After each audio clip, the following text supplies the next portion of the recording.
des réformes mises en place pour faciliter le travail des professionnels du secteur. Le collectif des techniciens de la presse de l'audiovisuel du Sénégal veut changer la donne. Ses membres l'ont fait savoir lors de leur assemblée générale.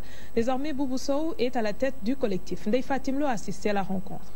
Tire un bilan positif de son parcours à la tête du collectif des techniciens de la presse audiovisuelle du Sénégal. Amadou Nicolas Thiam rompt son tablier par ces mots. Lors de notre dernière assemblée générale, l'association ne comptait même pas 20 adhérents. À ce jour, nous sommes à une centaine. Je remercie le bureau sortant pour tout.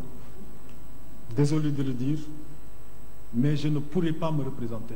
Le responsable de Soleil Online le succède et compte pérenniser le travail de son prédécesseur en essayant de relever les défis. Je prends l'engagement d'essayer au mieux de continuer, de poursuivre, de pérenniser le travail de l'équipe précédente. C'est notre collectif, c'est notre organisation, à nous de la faire vivre, à nous de la faire avancer, de la faire évoluer et de faire en sorte que nos préoccupations soient prises en compte. Dans les médias de l'audiovisuel, les techniciens jouent un rôle important dans la production et la diffusion des contenus. Toutefois, ils sont considérés comme les parents pauvres de ce secteur.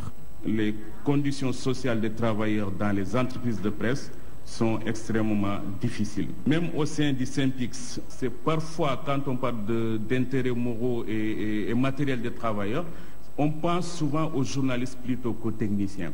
Travaillant dans un secteur qui se modernise, la plupart de ces techniciens sont formés sur le tas et certains n'arrivent pas à suivre le train. Pour y arriver, le CESTI compte mettre en place une formation en production audiovisuelle. Cette licence permettra aux bacheliers qui veulent devenir des acteurs, des techniciens de l'audiovisuel, des réalisateurs, des assistants réalisateurs, des ingénieurs de son, des caméramens, d'être formés pendant 3 ans et d'avoir un diplôme universitaire. À travers cette assemblée générale, le collectif des techniciens de la presse audiovisuelle du Sénégal vient de renouveler son bureau. Celui-ci veut continuer le travail déjà entamé, conformément aux objectifs et missions du dit collectif pour une meilleure prise en charge des techniciens de la presse audiovisuelle.